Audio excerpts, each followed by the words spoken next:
Bem-vindo a mais um vídeo do canal Espectador Rabugento, canal esse que pretende abordar tudo que envolve a cultura pop. No vídeo de hoje, uma edição especial de Halloween. Chegamos no mês de outubro, também conhecido como o mês do Halloween, do Dia das Bruxas, e eu andei pensando em que vídeo especial eu poderia fazer para comemorar esse mês. E eu pensei em contar a origem sobre os três grandes vilões dos filmes de terror. Eles são o Michael Myers, o Fred Krueger e o Jason. Eu vou falar um pouco sobre a origem deles e falar por que eu escolhi cada um deles para estar nessa lista. Vamos começar primeiro com o Michael Myers. O Michael Myers, ele era um garotinho que ele tinha um padrasto que não gostava dele, que aparentemente batia nele, judiava dele. Ele tinha uma irmã que também não se importava com ele, principalmente naquela noite de Halloween, onde ela não quis sair com doces com ele. Ele ainda morava com ele a mãe, que era uma stripper e que não estava naquela noite na casa, estava trabalhando, e ele também tinha uma irmã bebê. Naquela noite, Michael, quando ele foi ignorado pela irmã por não levar ele para comer seus doces, buscar os doces, ele se sentiu isolado e foi o dia onde ele teve a noite de fúria, onde ele se descontrolou o máximo que ele tinha sofrido durante toda a sua vida e resolveu matar as pessoas que estavam naquela casa. As únicas pessoas que o Michael não matou naquela noite foi a mãe, porque ela estava trabalhando, e a irmãzinha dele, bebê, por causa que ele tinha uma afeição por ela, porque ela era a única pessoa daquela casa que nunca tinha feito mal para ele. Michael foi preso pela morte das crianças. Lembrando que o Michael tinha em volta de 10, 11 anos. Depois de 20 anos, ele foi estudado por um psicólogo, estudado pelo que ele fez naquela noite. Ele sai querendo vingança, querendo matar tanto a mãe como a irmã já mais velha. E aí, ele nesse processo, ele mata várias pessoas, ele mata amigos da irmã e depois ele é preso no final e tem continuações. De toda essa aqui, a história do Michael, ele é a mais simples. Talvez aqui não seja tão empolgante quando você está contando. Mas por que eu achei tão legal colocar o Michael nessa equação? Porque ele é o pai dos filmes de slasher. Pra você que não sabe, os filmes de slasher são esses filmes onde eles têm muito sangue, e onde tem muito sangue, muita morte envolvida, e que tem um serial killer que vai atrás deles e matam outras pessoas. Muita gente pode se questionar falando assim, que o Michael não é o primeiro cara de slasher. Tudo bem, eu sei que muita gente considera o Leatherface do Massacre da Serra Elétrica o primeiro pai do slasher, porque ele foi o primeiro que trouxe essa ideia do gênero.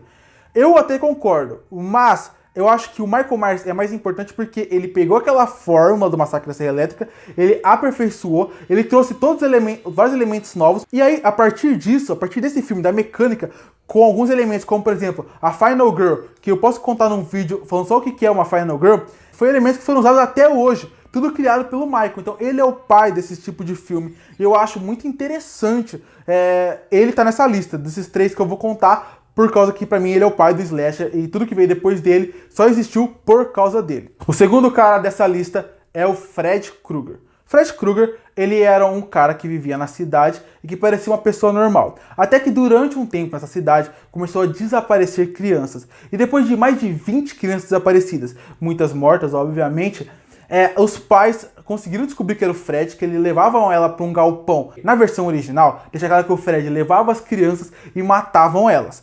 Na versão nova do remake, deixa claro que o Fred, além disso, ele era um estuprador. Eu acho que muitas pessoas não gostaram disso, inclusive. Acham que não tem nada a ver essa ideia do Fred. Então só vale destacar que essa é uma mudança clara que o remake fez e que, de qualquer jeito, o Fred vai ser um cara horroroso. Um ele matava criança, outro ele, né?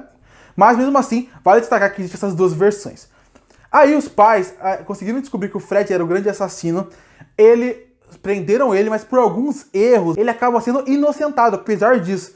E aí os pais ficam revoltados com isso e resolvem fazer justiça com as próprias mãos. E levam ele, e seguem ele até o galpão, pegam molotovs, que são garrafas de álcool com fogo, e jogam dentro dessa cabana, matando ele. Depois disso, ele acaba voltando no sonho das pessoas, totalmente queimado e virando pesadelo delas. Eu coloquei o Fred aqui porque ele é o primeiro cara que veio com essa leva de horror sobrenatural. Além da ideia dele ser incrível, porque você não tem como você fugir do pesadelo, em algum momento você vai ter que dormir. Ele ainda tinha essa mecânica de trazer o sobrenatural. Por isso eu coloquei ele nessa lista, porque a partir dele os filmes de terror mudaram totalmente para o lado sobrenatural. Enquanto o Michael Myers, ele cravou que seriam os filmes de slasher, a partir dele, o Fred Krueger criou a vertente dos filmes sobrenaturais. E agora, vamos falar do Jason.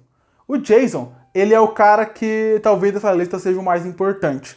E eu já vou chegar nele. Primeiro vamos contar a origem de Jason. Jason era um garoto que tinha uma certa deformidade e que dentro do seu acampamento, que ele passava o verão, ele estava sofrendo muito bullying. Até que em um momento, ele que tinha esse problema é derrubado dentro do lago, ele não sabe nadar, as crianças que estavam em volta deles não sabiam nadar para poder salvar ele e os monitores estavam tendo relações sexuais enquanto acontecia isso com o garoto. O garoto morre afogado, o acampamento é fechado. No acampamento você tinha a cozinheira de lá. A cozinheira era ninguém mais e ninguém menos que a mãe do Jason. A mãe do Jason fica revoltada com o que acontece, mas logo depois, anos depois, eles resolvem que eles vão voltar a abrir o acampamento Crystal Lake. Nesse momento, começa a acontecer várias mortes, começa a surgir um mistério, até que no final do filme é revelado que o grande assassino que matou todo mundo ali foi a mãe do Jason, não o Jason. Isso é uma grande surpresa do filme, pra quem assiste hoje em dia e não sabe. O verdadeiro assassino do Sexta-feira 13/1 é a mãe do Jason. Aí no final ela morre e no final o Jason aparece. Mas essa é a história do Jason. O Jason no primeiro filme não é ele o assassino, no final ele aparece, ele volta. No segundo filme, ele usa um saco de batata na cabeça durante quase todo o longa, e só no final, ele finalmente usa a famosa máscara de hóquei, que todo mundo, em algum momento, você vê alguém usando no Halloween, em alguma festa fantasia por aí. O Jason, ele tá aqui porque, pra mim, de todos esses três, ele é o mais importante. Se existe um personagem que eu posso falar que fez com que o cinema quisesse fazer filmes de slasher por causa do dinheiro, foi o Jason. O Jason foi o que chegou para todo mundo e mostrou que era viável fazer um filme desse nível, que era um orçamento muito baixo e que dava 5 vezes mais do que ele custou. E o Jason é tão importante, virou tão forte na cultura pop, e quando você fala hoje Sexta-feira 13, você não imagina no Gato Preto, que era algo que existia muito, passar embaixo de escada, você pensa automaticamente no Jason, de tão importante que ele foi. E por isso eu coloco ele nessa lista como o principal vilão dos filmes de terror de todos os tempos. Muito obrigado por ter assistido o vídeo até aqui. Curte, compartilha com os amigos, se inscreve no canal. Um link para minhas redes sociais estarão aqui embaixo, caso você tenha interesse em me seguir. Um link para as redes sociais do canal estará aqui embaixo, caso você queira seguir as redes sociais do canal. Um link para o blog, que também estará aqui embaixo, caso você queira ver os meus textos escritos. E aí, você gostou de saber a origem, um pouco mais sobre esses três grandes vilões dos filmes de terror? Você queria ver a história de outros aqui? Comenta aqui embaixo e eu volto no próximo vídeo.